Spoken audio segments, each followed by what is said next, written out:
খবর শুনছেন বর্তমান নিউজ টিভি ইউটিউব চ্যানেল থেকে। আজকের বিশেষ খবর হলো ধর্মীয় সভায় ফিরহাদের মন্তব্যে তোলপাড়, হাতে গীতা নিয়ে বিধানসভায় বিক্ষোভ বিজেপির। এবার বিভীষণ খুঁজতে মাঠে নামলেন অভিষেক। মুখোশধারী কেউ আছেন নাকি বিস্ফোরক শুভেন্দুকে? বিরোধিতা ভুলে মুখ্যমন্ত্রীর নির্দেশ মানতে পথে বিজেপি। উত্তরবঙ্গের মুখ্যমন্ত্রী হতে চান সুকান্ত, বিতর্কের মধ্যেই বেঞ্জির আক্রমণ উদয়নের। বাপের বেটা হলে শুভেন্দুকে ছুঁয়ে দেখা, খেপলেন ববি। কেন হঠাৎ বাংলা ভাগের দাবি মাথাচাড়া দিয়ে উঠল? নেপথ্যে কি গোর্খাল্যান্ড আন্দোলনের উস্কানি? 7 দিন ধরে বাংলার জেলাগুলিতে বৃষ্টিপাতের সতর্কবার্তা আবহাওয়া দপ্তরের। প্রতিদিন নিয়মিত সঠিক খবর শোনার জন্য সাবস্ক্রাইব করুন বর্তমান নিউজ টিভি চ্যানেলটিকে। আসছে বিস্তারিত খবরে। ফিরহাদ হাকিমের মন্তব্য নিয়ে ফের উত্তপ্ত বিধানসভা, প্রবল বিক্ষোভ বিজেপি বিধায়কদের। ফিরহাদ হাকিমের সাম্প্রতিকতম একটি মন্তব্যের পরিপ্রেক্ষিতে মুলতবি প্রস্তাব জমা দেন বিরোধী দলনেতা শুভেন্দু অধিকারী। অধ্যক্ষ বিমান বন্দ্যোপাধ্যায় শুভেন্দু অধিকারীর আনা সেই প্রস্তাব এবং তা নিয়ে আলোচনার প্রস্তাব খারিজ করে দেন। উল্লেখ্য, সম্প্রতি একটি ধর্মীয় অনুষ্ঠানে যোগ দিয়েছিলেন কলকাতা পুরসভার মেয়র তথা রাজ্যের মন্ত্রী ফিরহাদ হাকিম। সেখানে ধর্ম নিয়ে কিছু মন্তব্য করেছিলেন ফিরহাদ। সেই বক্তব্যের পরিপ্রেক্ষিতে শুভেন্দু অধিকারী অধ্যক্ষ বিমান বন্দ্যোপাধ্যায় শুভেন্দু অধিকারীর আনা মুলতবি প্রস্তাব এবং তা নিয়ে আলোচনার দাবি খারিজ করে দিয়েছেন। এরপরই ক্ষোভে ফেটে পড়েন বিজেপি বিধায়করা। হাতে গীতা নিয়ে বিধানসভার অন্দরে বিক্ষোভ দেখাতে শুরু করেন তারা। বিধানসভার বাইরে এসেও গীতা হাতে নিয়ে বিক্ষোভ দেখাতে শুরু করেন শুভেন্দু অধিকারী, অগ্নিমিত্রা পালরা। সাংবাদিকদের মুখোমুখি বিরোধী দলনেতা শুভেন্দু অধিকারী বলেন, ধর্মীয় অনুষ্ঠানে মন্ত্রী হিসেবে গিয়েছিলেন ফিরহাদ হাকিম। সেই অনুষ্ঠানে বিতর্কিত মন্তব্য করেছেন তিনি। ফিরহাদ হাকিমকে ক্ষমা চাইতে হবে। অধ্যক্ষ বিমান বন্দ্যোপাধ্যায়ের কাছে এই দাবি জানিয়েছি। উনি সংবিধানকে সামনে রেখে শপথ নিয়েছিলেন। ওর কোনো অধিকার নেই হিন্দু, শিখ, জৈন, পারসিকদের অপমান করার। ফিরহাদ হাকিমকে বরখাস্ত করতে হবে। প্রিয় দর্শক, আপনাদের কাছে একটি বিশেষ অনুরোধ। আমরা এই ভিডিওটিতে 2000 লাইক ও 1000 সাবস্ক্রাইবার টার্গেট করছি। তাই সবার আগে সঠিক খবর শুনতে বর্তমান নিউজ টিভি চ্যানেলটিকে সাবস্ক্রাইব করুন। ঘরের শত্রু বিভীষণ কারা জানতে চায় তৃণমূল কংগ্রেস। এই মর্মে গত লোকসভা নির্বাচনে দলের সাংগঠনিক নেতা এবং জনপ্রতিনিধিদের ভূমিকা নিয়ে বিধায়ক ও সাংসদের কাছে লিখিত রিপোর্ট চাইলেন তৃণমূলের সর্বভারতীয় সাধারণ সম্পাদক অভিষেক বন্দ্যোপাধ্যায়। লোকসভা নির্বাচনে রাজ্যে তৃণমূলের ফল ভালো হয়েছে। ওই রিপোর্টে বেশ কিছু প্রশ্নের উত্তর চাওয়া হয়েছে। বিধায়ক ও সাংসদদের জানাতে হবে নির্বাচনে দলের কেউ অসহযোগিতা করছে কিনা। নির্বাচনের ফলাফল কাটাছেঁড়া করে তৃণমূল দেখেছে রাজ্য জুড়ে 74টি পুরো এলাকায় হেরেছে তারা। অভিষেক ইতিমধ্যে 21শে জুলাইয়ের মঞ্চ থেকে হুঁশিয়ারি দিয়েছেন, পুরো এলাকায় দলের সাংগঠনিক নেতা ও জনপ্রতিনিধিদের বিরুদ্ধে ব্যবস্থা নেবেন তিনি। তার আগেই দলের অন্দরের এই রিপোর্ট খতিয়ে দেখা হচ্ছে। তৃণমূলের শহীদ দিবসের মঞ্চ থেকে দলীয় কর্মীদের নিষ্ক্রিয়তা নিয়ে অভিষেক কড়া বার্তা দিয়েছিল।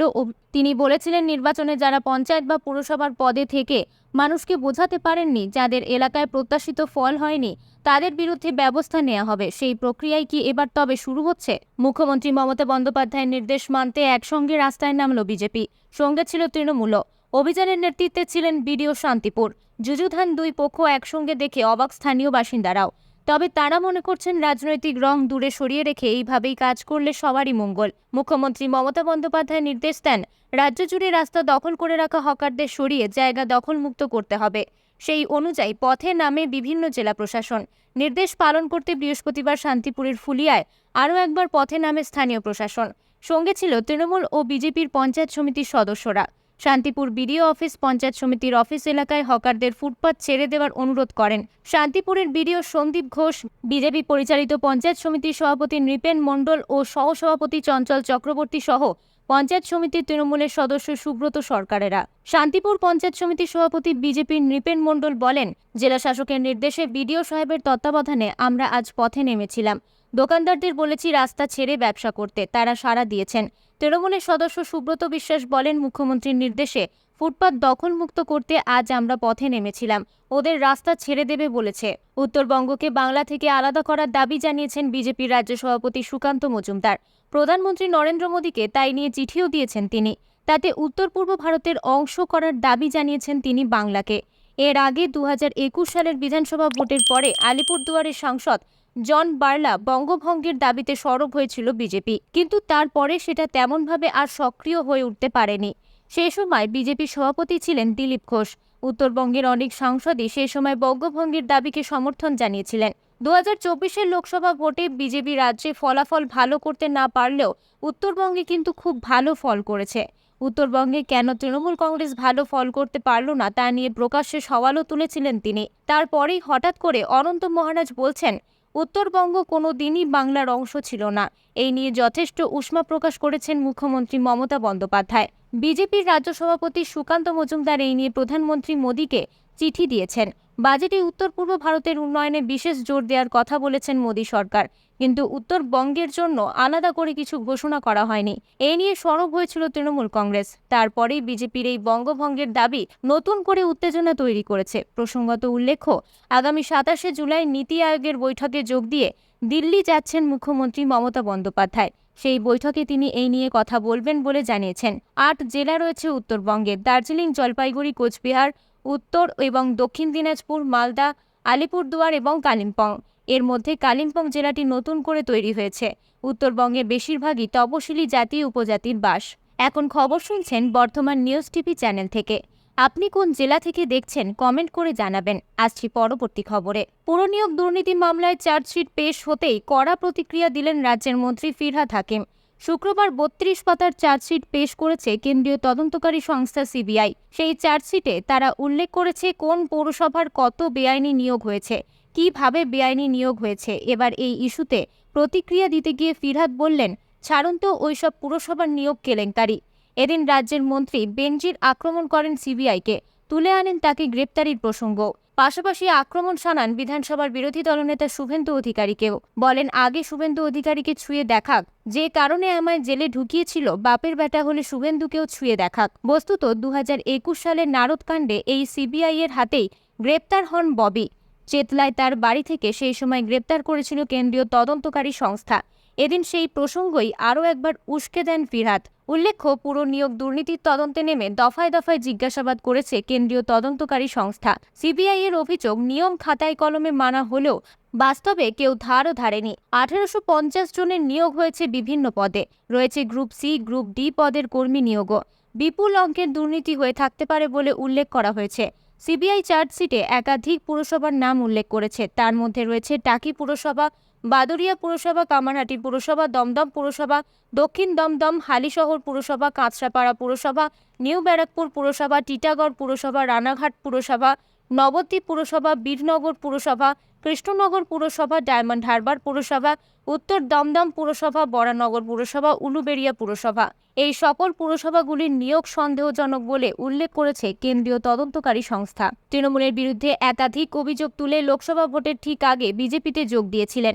কার্যত জামাই আদর করে তাকে দলে নিয়ে গিয়েছিলেন বিজেপির রাজ্য সভাপতি সুকান্ত মজুমদার এবং রাজ্যের বিরোধী দলনেতা শুভেন্দু অধিকারী। উত্তর কলকাতা লোকসভা থেকে বিজেপি টিকিট দিলেও জিততে পারেননি বরানগরের প্রাক্তন বিধায়ক তাপস রায়। বিদ্যুতের বিল বৃদ্ধির প্রতিবাদে এদিন ভিক্টোরিয়া হাউসের সামনে ধর্নায় বসে বিজেপি। তার আগে দলের রাজ্য সদর দফতর মুরলীধর সেন থেকে ভিক্টোরিয়া হাউস পর্যন্ত মিছিলও করেন বিজেপির নেতাকর্মীরা। শুভেন্দু অধিকারী, সজল ঘোষ, শঙ্কর ঘোষ, তাপস রায়, রাহুল সিনহার মতো প্রথম সারির নেতারা এদিনের প্রতিবাদ কর্মসূচিতে উপস্থিত ছিলেন। বিদ্যুতের বিল বৃদ্ধির প্রতিবাদে বক্তব্য রাখার সময় তৃণমূল সরকারকে কড়া ভাষায় আক্রমণ করেন। তাপস রায় বলেন, নির্বাচন ফান্ডের মাধ্যমে তৃণমূলকে টাকা দেয় সিইএসসি। 20,400 টাকার বিল পেয়েছি এবার। এত বিল কোনোভাবে আসতে পারে না। আমাদের টাকা থেকে নিয়ে তৃণমূলের নির্বাচনী তহবিল ভরায় সিইএসসি। বলে রাখি, এই মনোপলি বেশি দিন চলবে না। বাংলা ও বিহারের 5 জেলাকে নিয়ে কেন্দ্রশাসিত অঞ্চল গঠনের দাবি করছেন বিজেপি সাংসদ নিশিকান্ত দুবে, যা নিয়ে ইতিমধ্যেই শোরগোল শুরু হয়েছে। এই আবহে মুর্শিদাবাদের বিধায়ক গৌরীশঙ্কর ঘোষ জানালেন, আগেই তিনি এই দাবি জানিয়েছিলেন। তিনি জানান, 2022 সালে বাংলা, ঝাড়খণ্ড ও বিহারের 5 রাজ্যকে কেন্দ্রশাসিত অঞ্চল ঘোষণার দাবি জানিয়ে কেন্দ্র এবং রাজ্যপালকে চিঠি পাঠিয়েছিলেন তিনি। বিজেপি বিধায়ক প্রকাশ্যে এই মন্তব্য করার পর কটাক্ষ শানিয়েছেন রাজ্যের শাসক দল। বছর দুয়েক আগে মুর্শিদাবাদের বিধায়ক গৌরীশঙ্কর তৎকালীন রাজ্যপাল জগদীপ ধনকরকে একটি চিঠি লেখেন। চিঠিতে ছিল বাংলা ভাগের দাবি। গৌরীশঙ্কর বলেন, 2022 সালে স্বরাষ্ট্র মন্ত্রকের কাছে বাংলাদেশি অনুপ্রবেশের বিষয়টি তুলে ধরেছিলাম। দেশের নিরাপত্তা সুরক্ষিত রাখতে মুর্শিদাবাদ, মালদা এবং ঝাড়খণ্ডের কয়েকটি জেলা নিয়ে কেন্দ্রশাসিত অঞ্চলের দাবি তুলেছিলাম। দল তাতে আস্থা রেখেছে। বিজেপি বিধায়ক আশাবাদী, আগামী দিনে তার দাবিকে শিলমোহর দেবে কেন্দ্রীয় স্বরাষ্ট্র মন্ত্রক। তৃণমূল সাংসদ কল্যাণ বন্দ্যোপাধ্যায় আবার এই ইস্যুতে সুকান্ত নিশিকান্তকে নিশানা করে দাবি করেন, বাংলা ভাগের চক্রান্ত করা হচ্ছে। তৃণমূল সাংসদদের ভাষণের সময় সাময়িক বিশৃঙ্খলা তৈরি হয় সংসদের নিম্নকক্ষে। কিছুক্ষণের জন্য মুলতবি করতে হয় লোকসভার অধিবেশন। আর মুর্শিদাবাদের বিধায়কের দাবি প্রসঙ্গে মুর্শিদাবাদের তৃণমূলের সাংসদ আবু তাহের খান বলেন, ভোটে হেরে গিয়ে রাজ্যকে বিভাজিত করে যেভাবেই হোক ক্ষমতায় আসতে চাইছে বিজেপি। এই পরিকল্পনা কখনোই বাস্তবায়িত হবে না, আমরা হতে দেব না। শাসক বিরোধী যৌথ উদ্যোগে এবার প্রস্তাব রাজ্য বিধানসভায়। ভুটানের জল ছাড়ার কারণে উত্তরবঙ্গে বিভিন্ন জায়গায় বন্যা পরিস্থিতি তৈরি হচ্ছে, ব্যাপক ক্ষয়ক্ষতি হচ্ছে রাজ্যের। এবার এ বিষয়ে কেন্দ্রের নজর টানতেই বিধানসভায় নতুন প্রস্তাব। আগেই শোনা গিয়েছিল শাসক এবং বিরোধী দুপক্ষই মিলিতভাবে এই প্রস্তাব আনছে। তথ্য এও বলছে, বাস্তবে এই ছবি দেখা গেলে শাসক বিরোধী এই নিয়ে দ্বিতীয়বারের জন্য এমন যৌথ উদ্যোগে প্রস্তাব আনছে। ভুটান যেহেতু প্রতিবেশী দেশ, সেক্ষেত্রে রাজ্য সরাসরি কথা বলতে পারে না, তাই ব্যবস্থা নিতে কেন্দ্রের দৃষ্টি আকর্ষণ করতেই এই প্রস্তাব বলে মত ওয়াকিবহাল মহলের। ভুটানের বিভিন্ন নদীর ওপর বেশ কিছু বাঁধ বসিয়েছে ভুটান। এবারের উত্তরবঙ্গের অতি বর্ষার মধ্যেই তারা জল ছাড়ে, ফলে এবার উত্তরবঙ্গের বহু জঙ্গল ভেসে যায়, ব্যাপক ক্ষয়ক্ষতি হয়। এই বিষয়টি রুখতেই এবার আসছে প্রস্তাব। আগামী 31 এবং 1 তারিখ বিধানসভায় এই প্রস্তাব আনা হচ্ছে। এই নিয়ে দুদিন আলোচনার কথাও শোনা গিয়েছিল। তবে এই প্রস্তাব শাসক ও বিরোধীদের যৌথ উদ্যোগ বলা যায় কিনা তা দাঁড়িয়ে রয়েছে প্রশ্নচিহ্নের সামনে। সূত্রের খবর, এদিন বিধানসভার কার্য উপদেষ্টা বা বিএ কমিটিতে যখন এই প্রস্তাব আসা নিয়ে আলোচনা হয়, সেই সময় স্পিকারের ঘরের বৈঠকে বিজেপির কোনো বিধায়ক উপস্থিত ছিলেন না। একই সঙ্গে বিজেপি এটাকে সরাসরি সমর্থনের কথা বলেনি বাইরেও। এরই মধ্যে যৌথর যে ব্যাখ্যা পাওয়া যাচ্ছে, সেক্ষেত্রে সুমন কাঞ্জিলালের নাম উঠে আসছে। তিনিই এই প্রস্তাব আনছেন। এদিকে তিনি তৃণমূলে যোগ দিলেও আনুষ্ঠানিকভাবে আলিপুরদুয়ারের বিজেপি বিধায়কই রয়েছেন। সেই কারণেই যৌথ বলা হচ্ছে বলে মত ওয়াকিবহাল মহলের। এখন শুনবেন আবহাওয়ার খবর। উত্তরবঙ্গের আবহাওয়ার পূর্বাভাস অনুযায়ী আগামী 7 দিন সবকটি জেলাতেই হালকা থেকে মাঝারি বৃষ্টি হতে পারে। শুক্রবারের বাকি সময়ে একমাত্র কালিম্পং জেলায় ভারী বৃষ্টিপাতের পূর্বাভাস দেওয়া হয়েছে। অন্যদিকে জলপাইগুড়ি, কালিম্পং, উত্তর দিনাজপুর, দক্ষিণ দিনাজপুর ও মালদা জেলায় বজ্র বিদ্যুতের পূর্বাভাস দেওয়া হয়েছে।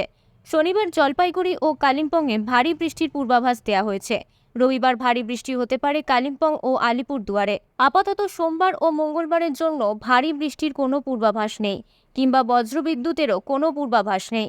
দক্ষিণবঙ্গের আবহাওয়ার পূর্বাভাস অনুযায়ী আগামী 7 দিন সবকটি জেলাতেই হালকা থেকে মাঝারি বৃষ্টি হতে পারে। শুক্রবার বাকি সময় ভারী বৃষ্টির পূর্বাভাস দেওয়া হয়েছে দক্ষিণ 24 পরগনা, পূর্ব মেদিনীপুর, পশ্চিম মেদিনীপুর, ঝাড়গ্রাম, পুরুলিয়া ও বাঁকুড়ায়। এই জেলাগুলিতে একই সঙ্গে বজ্রবিদ্যুতেরও পূর্বাভাস দেওয়া হয়েছে আবহাওয়া দপ্তরের তরফে।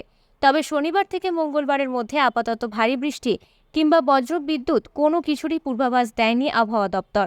এতক্ষণ খবর শুনছিলেন বর্ধমান নিউজ টিভি চ্যানেল থেকে। খবর আজকের মতন এ পর্যন্তই। ধন্যবাদ।